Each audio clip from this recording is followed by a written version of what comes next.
बात उन दिनों की है जब मैं नॉर्थ इंडिया के एक colour TV picture tube manufacturing unit में था। उस कंपनी का जापान की मित्सुबिशी से टाई अप था। टेक्नोलॉजी और एडवांस मशीनरी जापान से आई थी। मुझे याद है कि जब फैक्ट्री की नई प्रोडक्शन लाइन कमीशन हुई तो उसके लिए latest computerised glass annealing furnace Japan से लाई गई थी। 3 बड़े-बड़े ट्रॉलर्स में वो लगभग 30 मीटर लंबी, लगभग 30 मीट्रिक टन भारी फर्नेस टुकड़ों में प्लांट तक लाई गई थी। साथ में 2 जापानीज नौजवान भी आए थे। हमें पता नहीं था कि वो इंजीनियर्स थे या किसी और कमर्शियल डिपार्टमेंट से।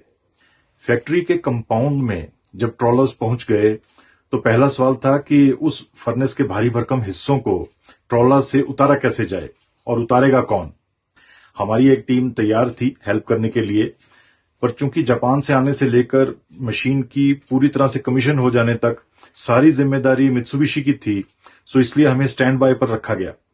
हमें तभी मदद करनी थी जब जापानीज टीम द्वारा कहा जाता, जितना कहा जाता। अब सवाल ये था कि वो जापानीज टीम थी कहां। हम हैरान हो गए जब पता चला कि वो 2 जापानीज नौजवान जो ट्रॉलर्स के साथ आए थे, वही फर्नेस पार्ट्स को अनलोड करवाएंगे। वो दोनों दुबले पतले जापानीज लड़के टूल्स और कूल कॉन्फिडेंस से लैस थे।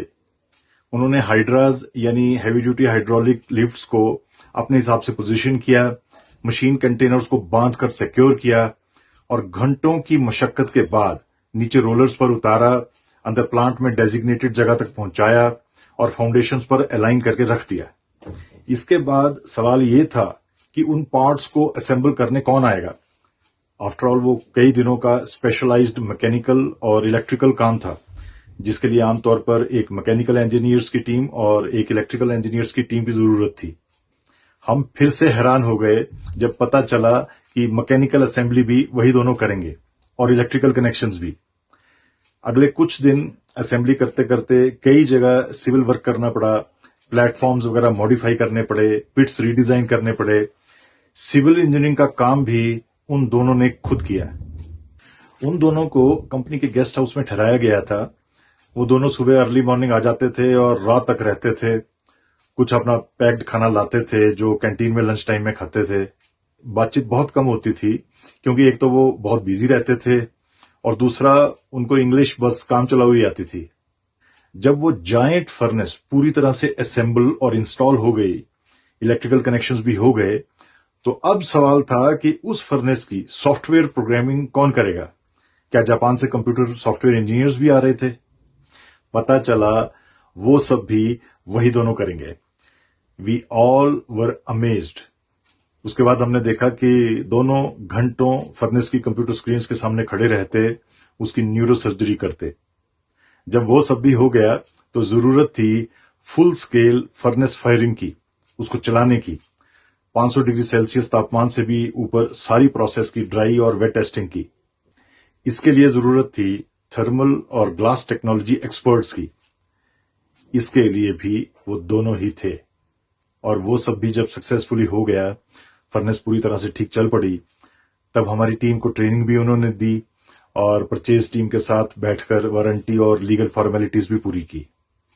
ये सब करके जब वो दोनों फ्री हो गए तो हमने उन्हें शुक्रिया कहा और ऑफर दी कि वो हमारे पास 2-3 दिन रुकें, आसपास का इलाका देखें।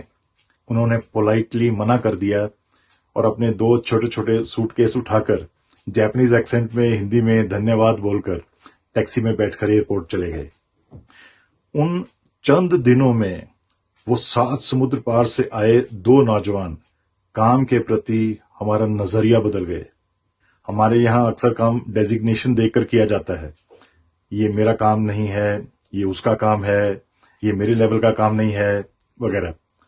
पर हमने देखा कैसे उन दोनों ने हर काम बिना किसी हिचक के किया। गिनती में वो 2 थे पर असल में वो 15-20 इंजीनियर्स के बराबर निकले। और भी ज्यादा इंटरेस्टिंग बात ये थी कि उनके लिए लोडिंग अनलोडिंग या सिविल, मैकेनिकल, इलेक्ट्रिकल वर्क या कंप्यूटर प्रोग्रामिंग अलग अलग काम नहीं थे, बल्कि सबको मिलाकर एक मिशन था, एक जिम्मेदारी थी जो उनको पूरी करनी थी, जिसके लिए वो ट्रेन्ड थे और रिलैक्स्ड और कॉन्फिडेंट थे। पहली बार समझ आया कि क्यों जापान आज वहां है जहां है। किसी भी कामयाब देश के पीछे उसके नौजवान, उसके लोग होते हैं और ऐसी पीढ़ी का निर्माण ही राष्ट्र निर्माण होता है।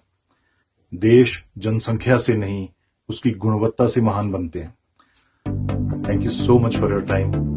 God bless you.